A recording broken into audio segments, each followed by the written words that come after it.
Hello, everyone. Welcome to How to Create a Reliable and Impactful Video Strategy with the Direct Marketing Association of Washington and C3. We're really excited to have you all here today. My name is Lori Fimoff, and I am the Business Development Coordinator at C3 Communications. We're going to just start off with a few housekeeping things to get us all going. So Michael, if you could go to the next slide. Just so everyone knows, we get this question a lot. We are recording this webinar. We will be sending it out to everyone afterwards, so no need to worry about that. Everyone who is attending is on mute, but if you do have a question today or want to make a comment, just want to give a shout out, feel free to use the chat feature on your screen, and we will be sure to get to those questions today. Great, next slide, please. So as I said, I'm Lori, I am with C3, and I'm going to now turn it over to Donna, who is the Executive Director with the Direct Marketing Association of Washington.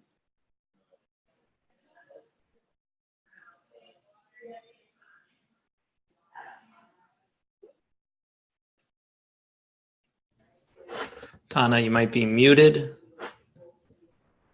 Can you unmute Donna?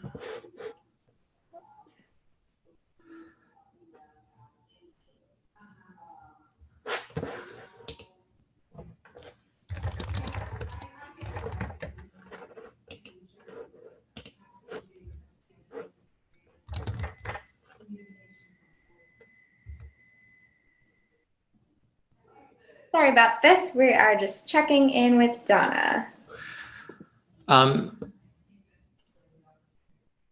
Okay, well, I'll introduce myself while we're waiting, having some technical difficulties with Donna. Hi, I'm Michael Hoffman. I am the CEO of C3 Communications, and excited to be with you here today. I was a nonprofit fundraiser in DC for a while, and then spent some time starting internet startups and working with new technology, and founded C3 really to bring together those two things: fundraising, nonprofit work, and the kind of technology that's really changing everything around us. So I'm excited to be here today, and grateful for Donna and the DMAW and their partnership here.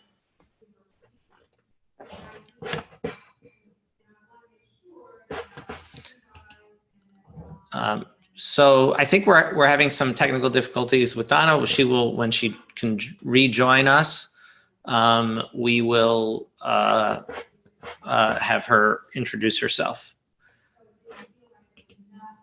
In the meantime, and I'll let Donna, when she comes back, also say something else about the Direct Marketing Association, but you can see here, if you're not involved, if you haven't been to the Bridge Conference, if you're not on the mailing list at DMAW, that's absolutely something you should do. I'll tell you a little bit about C3. We're a digital agency for nonprofits. Our focus is on impact. How do we help organizations have the kind of impact that you can have, and how do you leverage new technology in the smartest way possible to raise more money, achieve your mission, and have more impact. And we work with organizations all around the country and some around the world at different sizes and levels and different issues. And we really love partnering with you and working with you to make more impact in the world and make the world a better place. One of the things we also do at C3 is run something called Eli Talks. Eli Talks is like the Jewish version of TED Talks. It's something that's video based. You should check it out if you're interested in that. And we also founded the Do-Gooder Nonprofit Video Awards with YouTube. Now it'll be its 12th year, which is really hard to believe. We started the Do-Gooder Awards as a way to showcase what is working with organizations and helping inspire other organizations to do great video work. So for example, you can check out the do-gooder winners from last year at doogooder.tv. Our partner in the do-gooder awards is N10, the Nonprofit Technology Network, and we love showcasing the best of nonprofit video. And it's definitely one of the places you should think about for inspiration and just to see what your colleagues and other organizations are doing. So I want to start with just when we talk about video, a lot of people think about viral video. And I want to just start by kind of setting expectations and maybe rejiggering your thinking a bit about how you think about video, because everybody, we get calls still quite often where somebody wants to make a video and their hope for that video is that it gets big, meaning it gets shared a lot, it gets watched a lot. And what we've seen over the years is that that really shouldn't be your goal. And it's not that your goal shouldn't be that more people see it, but really your goal should be that the right people see it, and that the video is done strategically so it inspires people to the kinds of actions you want them to take. And so I want to give you a kind of cautionary tale. This on its face, in every possible way, is a slam dunk home run for organization. The organization is AJWS, which is the American Jewish World Service. It's a terrific organization. They do amazing work, and they have great, powerful stories from all over the world, the kind of work that they do. But they got Judd Apatow, big name, put together this video for them, and you can watch it. It's funny, and it's what's amazing is that Jerry Seinfeld, who you see here, isn't even the most famous person in this video, right? Like, there's maybe a dozen A-lister celebrities in this video, one after the other, talking about American Jewish World Service and other things. And as you can see, this video got viewed by a few people, almost 1 million people. So this is an organization, it's a small organization, it's in a fairly niche space, it's not very well known, and 1 million people watched their video. Now that would seem like an incredible slam dunk, and you'd say, well, this is what we'd love to have. It didn't do a thing. And what I mean by it didn't do a thing is we got to get ourselves out of the vanity metrics of views and likes and those things. Those things don't impact our mission directly. Those aren't our goal. That's not what we're trying to do. And so in this case, we have a video that is a winner, again, and amazing bragging rights, make the board feel good, make the staff feel good, but didn't lead to any visible bump in web traffic, in donations, in email signups, right? All the things that are the paths to the things that you need to do to achieve your mission. This video didn't do it. And so it's not a negative, and it's not to just point out something against AJWS, because they have incredible other stories that do all of those other things really well. But it is that the things that we think that our culture in some ways has taught us to value aren't necessarily that valuable. So I'm going to pause for a second. I don't think Donna's back yet, but just Lori, just go ahead and interrupt me, or Donna, once you're back on. So again, one idea for a successful video, even a wildly successful one, is not a video strategy. And what I want to talk about today is video strategy.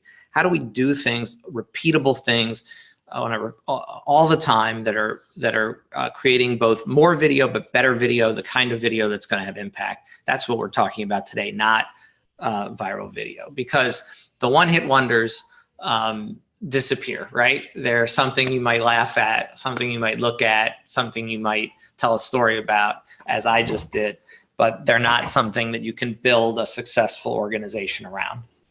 So video is also is a tool. So when somebody comes to us and says, we want to make a video, the first question back to them is why, and what part of what communication strategy or campaign is it part of, and is video a good fit for that? So video is a tool like anything else. It doesn't on its own make a strategy. And so video really has to fit. The way you use video has to neatly nest inside of a larger organizational communication strategy. And so if you don't have that, that's really your starting point. So let's remember that video is a tool like many other tools. Now, I will say, and we'll see, video is really, really important tool. And it is by far the most important content type. I like to say that video is eating the internet today, that we have Cisco, the big networking company, estimates that 80% of all internet traffic will be video by 2019, something like that. Facebook today has turned into a video platform. The amount of, in 1 year, there was 100%, a doubling of the amount of video on Facebook platform, but 360% more video in people's news feeds. Now, why is there a difference there? Because Facebook favors video. So we're seeing our social networks turned into video platforms. The big video platform, YouTube, is still the second biggest search engine online. Video is super important. It's what's driving engagement today, and organizations often are just not equipped to deal with that, and aren't dealing with it in the way that you need to. And so thinking about what is our capabilities, what is our budget, are we aligned around this, is something that you need to be thinking about today. So just a couple of things. There's lots of evidence, and I'm going to show you some of it, but there's more, that just says that video is not only ubiquitous, it's not only everywhere, it actually also works to get people to do the things that we want to do. So when the word video is used in an email, more people open the email, right? So some of the data I'm going to show you now is from corporate marketing stuff, but I think we can extrapolate into consumer behavior, which is really what we're also dealing with. So people want to see video, and we see it through things like this that show that more people will click on something if a video is involved.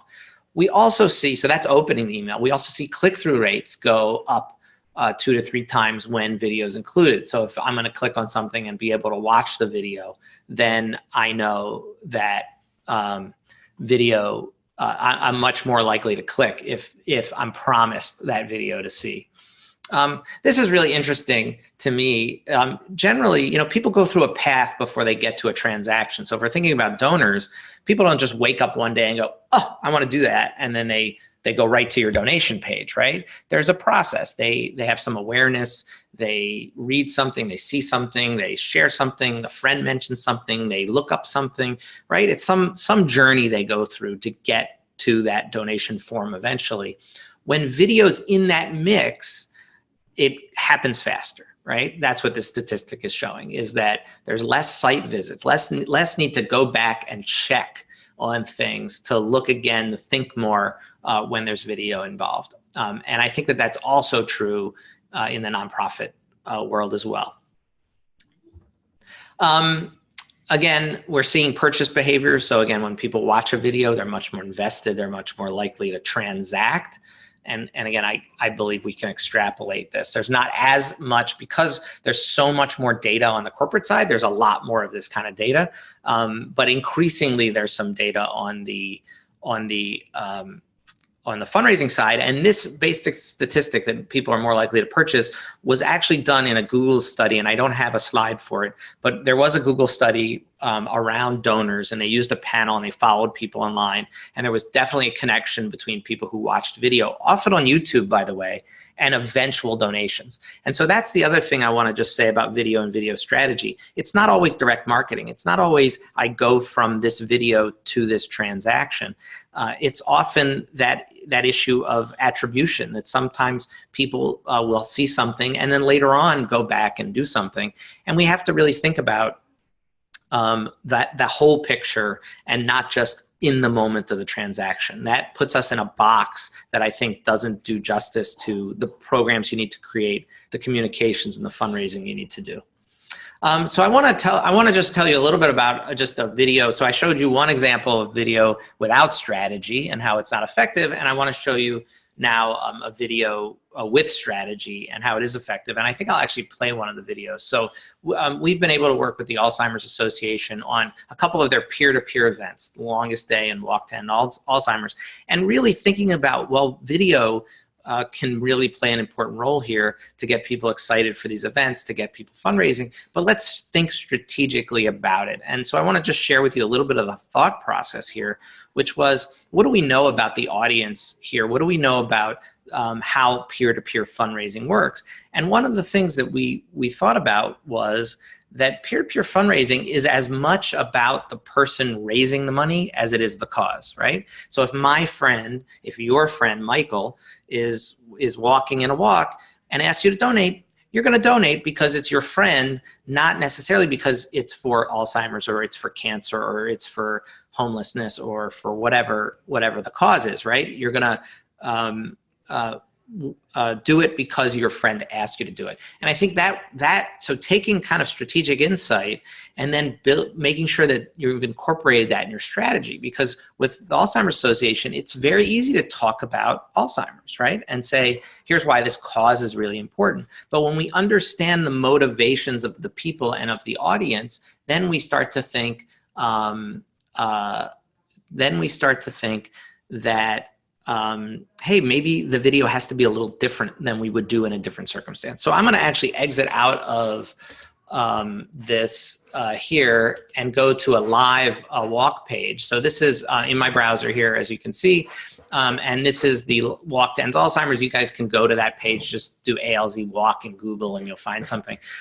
This isn't my page, it's another Michael. But what we've done is a couple things here. So this person, Michael, is raising money, and we put a screenshot from the video right in the page. And as you can see, it's really about Michael.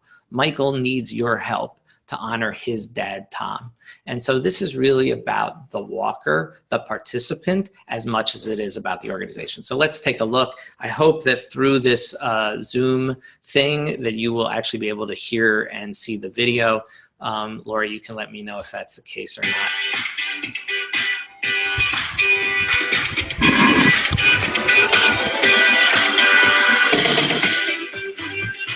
Someone you know has been touched by Alzheimer's and is asking for your help.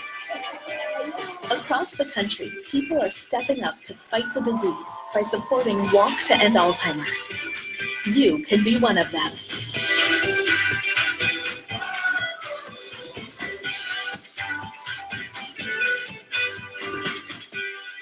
Walk to End Alzheimer's is the world's largest event to fight the disease. The money we raise will help advance vital Alzheimer's care, support, and research. By donating, you can impact millions of lives, because together, we can end Alzheimer's.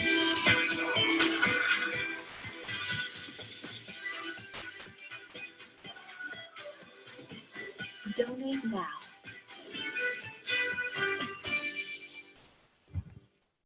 So, so what you can see there is that this video is as much about Alzheimer's and the Alzheimer's Association as it is about the person participating, and even including that person's name, the goal that they're trying to raise, who they're honoring in there. And also, it's about this idea of social proof, that lots of people are doing it, that you should join. And again, that's part of the psychology of really understanding who the audience is here. So I'm going to go back to this and show you that this technique has worked really well. And so and this is just some results from these videos from last year. It's still in process this year, but when people are sharing these videos, they're raising significantly more dollars. And again, it's because really it's about understanding the psychology of your audience, understanding what they care about, what motivates them, and then building strategy around it. This also, I'll just point out, also uses a technique called personalized video, which I'm not going to talk too much about today. If you're interested in that, you can let me know in the chat or follow up. I'll have my contact information at the end. But it's a technique that allows us to put that information, that person's name, and other details inside the video.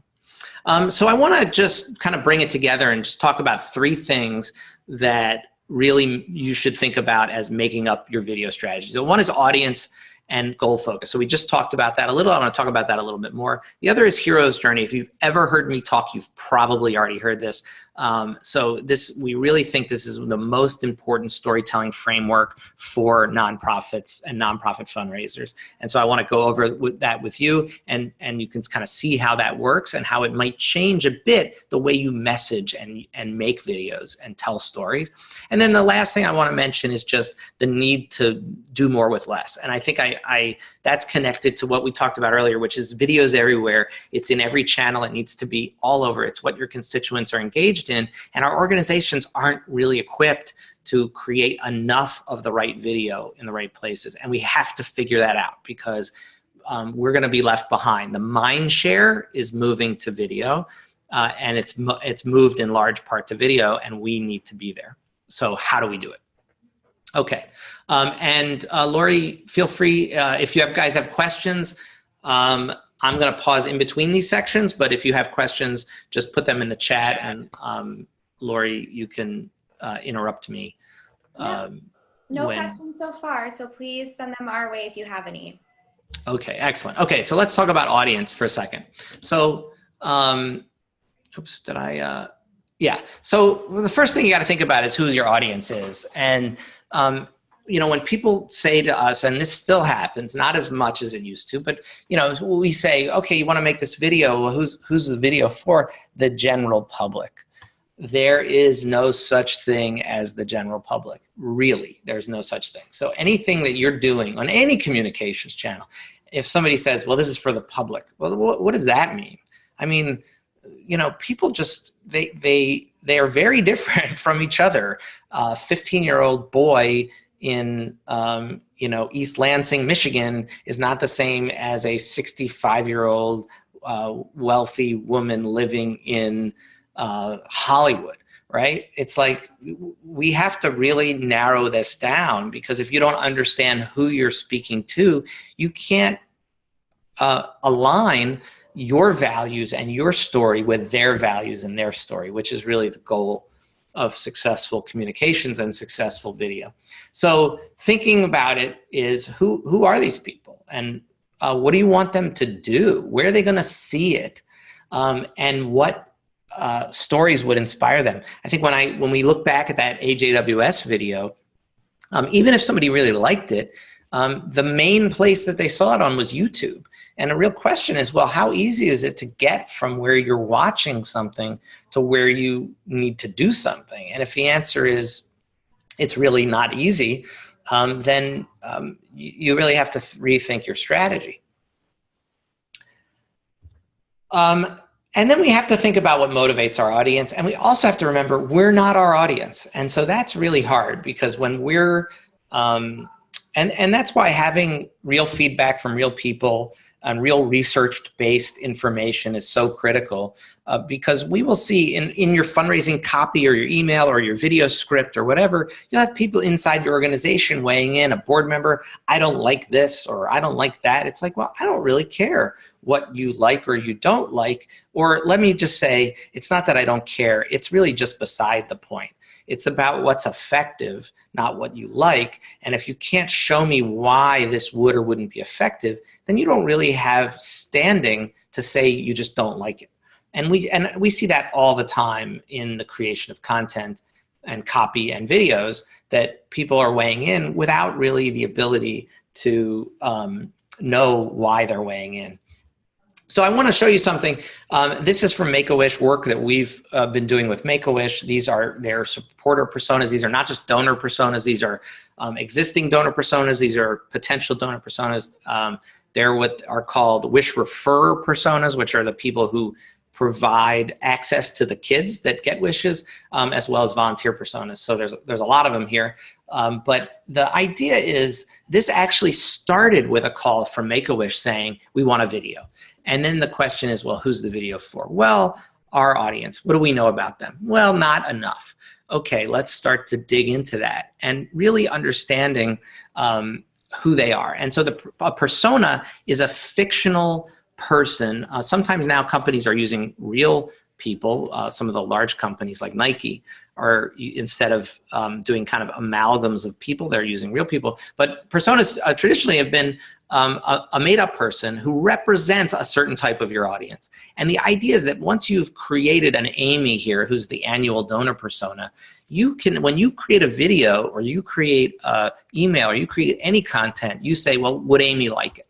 And you know something about Amy. So here's an example. Gina is one of the Make-A-Wish personas. This is the example of the kind of work that we did here with Make-A-Wish to really say, and now all of this print material, these things are sitting in 62 chapters of Make-A-Wish on everybody's desk, all the communications people. So everybody who has anything to do with creating stories and content is asking the question, who is this for and would this resonate with them? And so if you haven't, if you don't have something like this, you should think about it, because you really need to dig in and say, well, what does our data tell us about who our donors are? What do interviews and qualitative work tell us? Let's put that down in a way where we have a shared understanding across the organization of what that means. So just a few tips around audience. So one is, every video, every piece of content, videos in particular, if you do professionally produce videos, it's expensive, it's time consuming, you can't do a lot of them. You should really be thoughtful about who it's for and where are they gonna see it and what do you want them to know, feel, and do. And I think that's really important. Is this all about making them feel a certain way? I think often video is really good at creating the foundational emotions that then can lead to transactions.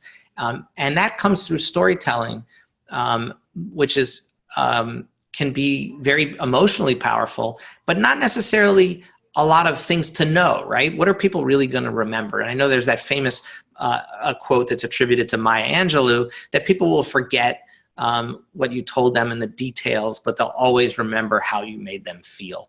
And I think video, more than any other content type, does a really good job at that. And again, if you haven't developed audience personas, you should think about that, because it can guide not just your video, but all of the storytelling and the content work that you do. Okay, I'm gonna pause a second. I'm gonna take a sip of water. And now I'm going to jump in to the hero's journey. So the hero's journey is a storytelling framework that was created by this guy, Joseph Campbell. This is really a seminal book. You should check it out. The Hero with 1,000 Faces. It's old, but it holds up. And what Joseph Campbell was an academic, and he studied comparative mythology. He looked at the stories that lasted and had influence on cultures through all time.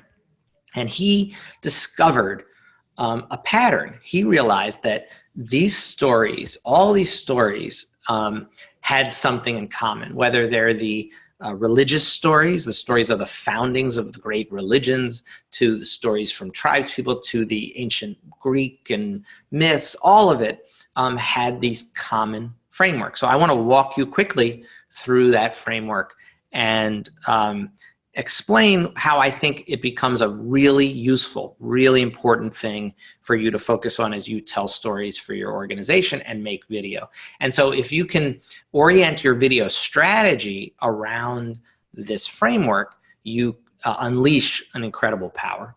So the hero's journey starts with our hero in the ordinary world. So you see the top of this circle here. So it's really, our hero is almost always an ordinary person in the ordinary world, or so they think, right? But then something happens, and that's what he calls the call to adventure. They see something, they experience something, it shakes them out of their ordinary world, and they realize that there's a whole layer to things that they didn't realize existed. So all of a sudden they know that the ordinary world isn't so ordinary anymore, and they're called to do something about it. So they may see an injustice. That sounds familiar, right, to us nonprofit people.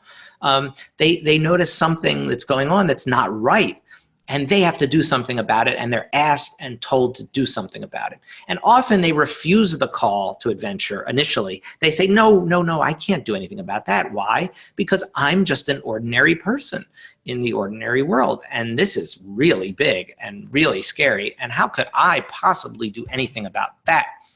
there's always the mentor. And the mentor is the person that says to our would-be hero, no, you think you're an ordinary person, but you're not an ordinary person. You're actually extraordinary. And I'm going to help you unleash your own power. I'm going to help you. I'm going to show you the secrets. I'm going to teach you. I'm going to train you. I'm going to unlock the secret door to the power that you really have and show you who you really are, right? There's always this mentor. Mentor is super important. Crossing the threshold means they've usually left home, they've left the ordinariness of their world behind, and they can't go back. They've seen too much, they've experienced too much, and they can't go back and pretend none of it ever happened anymore. That's the threshold they cross. There's always tests and allies and enemies. The innermost cave is that moment of self-doubt that often happens in these stories. Our hero looks at the world, looks at their task, and says, wow, this is way bigger than even I thought it was at the beginning, and I don't think I'm going to succeed. But they get through that. There's some ordeal, and then there's a reward and a road back to the ordinary world. But the road back, they've been changed, and they come back with something to share that he calls the elixir. And that could be, think about stories, the tablets of the law, or some kind of wisdom, or some kind of key, or the chalice, something that's changed that they bring back to everybody else in the ordinary world, right? That's their adventure. So I want to just bring you into why this is so important for you. So first of all, this framework powers so much of the content that's out there that you see, particularly in entertainment. You see it everywhere. It's super engaging. Harry Potter is an ordinary kid in the ordinary world. He's actually awful and it's terrible, but he has a power and he has these mentors who help him unlock it, right? And the world is much scarier, much more complicated than he thought, and that's his journey, right? And that's the same with all of these stories. And think of 100 other stories and movies and things, and you'll see this pattern. It is not a coincidence that George Lucas, the creator of Star Wars, was actually a student of Joseph Campbell. And he wrote Star Wars to follow as much as possible the hero's journey. In fact, and this is a picture from it you see here on the upper right, I think hilariously, the innermost cave in Star Wars is actually a cave. Luke has his moment of doubt, and Yoda helps him through it. So this, as you can see, this is a very powerful framework that people pay attention to. Now, here's the thing. Most of the time, nonprofits tell boring and terrible stories. And I say that with a heavy heart because I am a judge in the Do-Good Awards. I see thousands of nonprofit videos. Many of them, maybe most of them, are terrible. And they're not terrible because of production values, and they're not terrible because of the causes aren't really important, and they're not terrible because the people don't look good or the sound is bad. They're terrible because the organizations confuse who the hero of the story is. And typically, the way organizations set this up is that the organization is the hero, and the donor or the constituent, the donor or the advocate or the supporter, the volunteer, they're the sidekick. So it's like, we're doing this great work and you can help us, right? So that's the sidekick role. And nobody really wants to be the sidekick. And it's not really interesting, because if you're the hero and you're telling me your hero's story as an organization, what I'm thinking is, that's great for you, but what does it have to do with me? And so what we need to do is turn that around. We need to turn it around. Think about that mentor role. That's your role. The hero is the donor, is the constituent. They are an ordinary person, or so they think, in the ordinary world, or so they think. And you're showing them how the world isn't so ordinary, how it is messed up in a certain way, and they need to do something about it, and they don't think they can, but you will show them how they can. That's the story you need to tell over and over and over again. And mostly we don't. Mostly organizations don't. They talk about their programs. They talk about their work. They don't talk about the people that they want to activate to make change. And so this is the journey that you need to take these donors on, and it's super powerful. And we're seeing this happen in corporate marketing. The best stuff out there that the smartest people are doing on the corporate side, they're doing this. And you can see this. I'm not going to go in it, but look, that top thing is from the iPod, the original Apple iPod, or you look at the iPhone. It's never about, Apple didn't get to where they are because it was about an MP3 player. Nobody cares about an MP3 player. It was about who you are on that MP3 player. Think about GoPro. I love GoPro, right? It's a camera. They never talk about the camera. The camera is like your programs. They never talk about it. What do they talk about? They talk about who are you with their camera. You're riding a bike off a ramp and skiing off a cliff or whatever. How many people actually do that of the millions of people who buy GoPros, right? But they're saying this is who you can be, and we'll be with you on that journey. And if you've seen the Like a Girl campaign, if you've seen the Dove advertising, it's all about that. And I love this particular one. There's a Nike ad. If you go to YouTube and you type in "Find Your Greatness," you can see it. And it's actually a video, but this picture by itself tells the whole story, and it's incredible. So the first thing I see here is this kid's heavy and he's running, and that looks hard, right? So the first thing I see here is that's hard, but it's also really lonely, right? Look at this. There's nobody there. There's not even a car, not even a house. You can't see anything in this shot except for this kid on a lonely road. So here's the question. Who is Nike? Nike is your org, right? Who is Nike in this story, this one picture that tells a story? Nike is the mentor. What Nike is saying is that we're with you, that you can find your greatness, and we're with you. It's not, look at the shoes, our soles are 1.5 inches thick, and our shirts are really nice, right? It's none of that. It's, you have this thing to do. It won't be easy. We'll show you how. We'll be with you. We're there for you, right? That's the messaging here. And what happens out of this? They sell a lot of shoes and a lot of clothes and a lot of stuff. And what happens for you is you get a lot of donations because you're helping the donor figure out who they are and who they can be. Okay. So if we have any questions, I want to say, I know Donna has still had some technical difficulties getting back on. So she is sorry about that. We're sorry about that. And later we'll email the participants here with a survey, and I will have Donna's contact information. But as I said before, and I'll reiterate this at the end, you should definitely go and check out DMAW and all of the amazing programs that are there. We do have a question. Sure. I'm reading through it now. It's a little lengthy. But it's asking about, there's a conventional wisdom that the ideal budget ratio is one that shows a maximum of the donations going to programs and not administration. Right. And so many executive directors find it difficult to justify the expense of a project that attempts to provoke the foundational emotions, which video is really great at, but there's no hard data that the transactional results will be forthcoming or that the return on investment will be positive. So how can video producers move past this mindset and into the same category as, for instance, a website, which no executive director or board member would ever question? I think I got it, Lori. So I think, so just to repeat the question, if you didn't hear it, the question is that, video can be expensive. And if we're talking about foundational emotions or things that aren't direct response, we don't necessarily have the attribution ability to say, what did that really do? And so folks who control the dollars often say, hey, I can't invest that much in this because I don't know what it's going to do.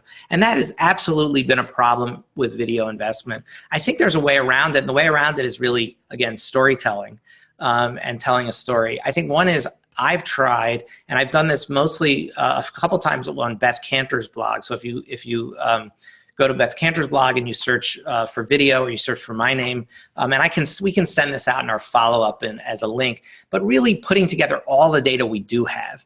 And there's a substantial amount of data that shows that video has impact. I showed you some of it, but putting that all together and presenting that as something has an impact on people who make decisions. So I think that's one thing, is get the information that we do have about the impact of video. The second thing is you really have to be blind not to see what's happening with video online in general, right? How much mind share is going to video. So there's the positive side, which is what's the ROI, but there's also the downside of not doing it, right? What's the risk for us to not be in the conversation? Excuse me. And so I think you have to play both sides of that. Sorry, I'm losing my voice.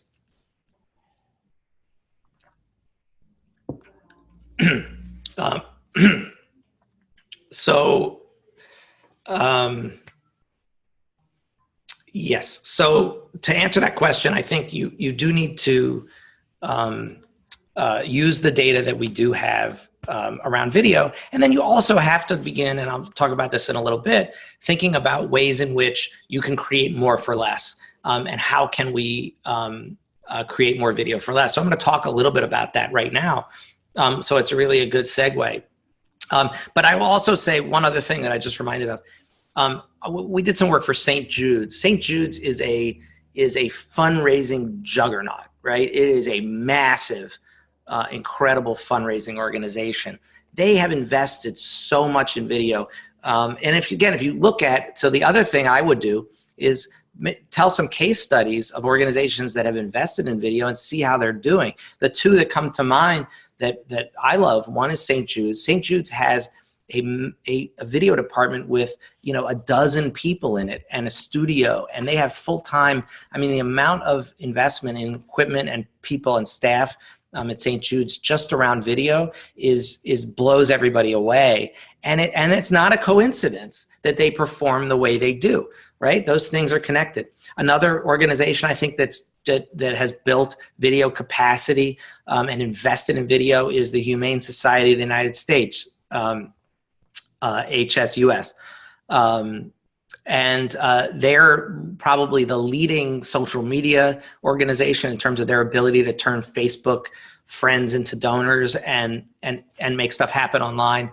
They tell great stories, and they've doubled down on video. They've really said, we need talent in our video department. We need to do things in-house. We need to outsource. We need to do all of it because video is so critical. So I think the way in which, in some ways, I think the way in which you tell the story is to combine the data with the case studies and say, let's see what some of your peers are doing. Let's see, who do we think of today as the high-performing organizations, in which lanes and which sizes? And hey, you're going to find that they're the ones doing video. So, so again, not a perfect answer in any way. So let me talk a little bit about this, and then I'll answer some additional questions. So making more with less, something we've been thinking about a long time. And I want to just tell you before I jump into the next slide, a couple ways to make more with less. One is, anytime you're doing a professional video project, you should be thinking about how do you reuse and repurpose that content. When you capture content professionally, you should be able to have 2 or 3 or 4 or 5 or 10 different ways to use that. So you may use a part of a story as something that becomes a Facebook video, and a bigger story in a gala event, and another thing in a peer-to-peer thing, right? And it's the same raw material. And so what you'll see is, when you look at the budgets, is that for a marginal additional cost, so some additional editing, you get more product. So you should always be thinking about that. And if you ever hire professional video people, you should make clear in your contracts that you own that original media and you can do anything you want with it. And part of your deliverable, you should ask for, to make sure that you would be able to access that media in the future. So that becomes important. A second thing I want to tell you is about film and documentary. You don't always need to be the creator of the video that you use. That's a wild idea for organizations, but I'll give you an example. Let's say you're an organization that's doing something related to the hurricane impacts in Houston or in Florida. Is there good video about the hurricane impacts in Houston and Florida? Yeah, there's a ton of it. So the idea that you would go and spend your effort just in saying, here's the problem or here's the big picture, you can find that stuff all over the place. You can get it from another organization. It can say another organization's name on it. That doesn't matter. Again, if you're using video to create trust, to create that connection with the donors, to create that foundational emotional feeling. So there are cases and another case where you don't have to create the video is documentary film. That's something we're involved in here at C3 and our sister organization, the Kindling Group, which makes social issue documentary films for television and for digital campaigns. And, there's documentary films on so many subjects. These filmmakers have spent often millions of dollars creating incredible films. And if you said, I want to use part of that film, or I want to screen that film, I want to use all that film, they love that, okay? So there are incredible things out there that are on your topic. And what you do is then you frame that content with your specific approach. You say, here's how we're working on this issue.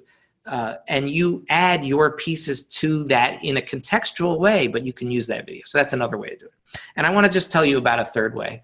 And that has to do with this explosion of the phones. And this is something that, and I'm going to wrap up with this and go to questions. But the picture you see on the left there, the top 2005 and 2013, these are pictures that were taken in front of the Vatican right before the Pope was chosen. So it's the same photo from the same vantage point at the same time of the process. And it is 8 years difference there. And the difference is absolutely stunning, right? So in 2005, we were all consumers of experiences. And by 2013, and definitely in 2017, we're not just consumers of experience, we're creators of content as well. And that's all driven by this thing we still call the phone, which is completely ridiculous. It's not a phone. It is a supercomputer with a professional video camera that happens to do voice. But we still call it a phone. And by calling it a phone, we diminish its real impact and its potential. And so for us, one of the things that really brought this in stark relief was in 2015, there was a feature film at the Sundance Film Festival that was shot on an iPhone. And so the thing that we used to have a problem with years ago was, how can we create more content? We don't have the equipment. You all have the equipment. But not only do you have the equipment, all of your heroes have the equipment as well. And so that leads me to talking a little bit about user-generated video. You need to start thinking about user-generated video, because if we want the heroes of our stories, we want to know those stories of how people were changed through your organization, how their participation in your organization led them on their own journey. It's often easiest just to get them to tell that story themselves. And that's powerful content. And so you can collect and create and gather much more user-generated content at a much more affordable price than you can professional video. And so this has to become part of your mix. So very briefly, we've been involved in a company called Gather Voices, which enables this. I'm not going to go into this. This is not the place. But it basically, this is a screenshot from my phone. It walks your constituent through making the video you want from them. It has them hold their phone the right way. It gives them talking points. And so this is one tool. There are other tools, but you can start doing this. You can start collecting high quality, really good video from the people out there who are supporting your cause, and then use that content on Facebook, on your website, in your campaigns. And so Make-A-Wish is rolling this out. They're using this for different things: volunteers, sponsors, wish advocates, those kinds of things. And if you're interested in that, there's a link, and we'll send that out in the follow-up for a demo for that. And you can sort of see what that's all about.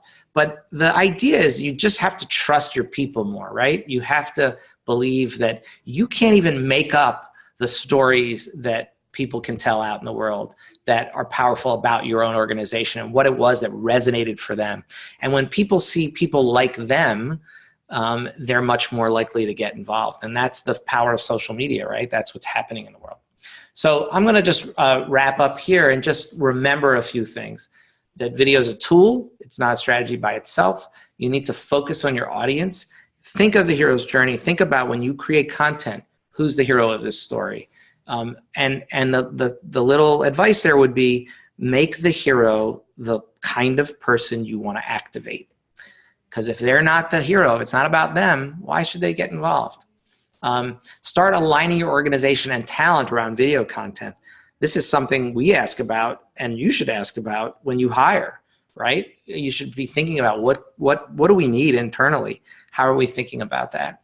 And then you need to look at the tools. So Gather Voice is one tool, but look at personalized video is one tool. There's lots of tools now, lots of technology that can help you achieve this.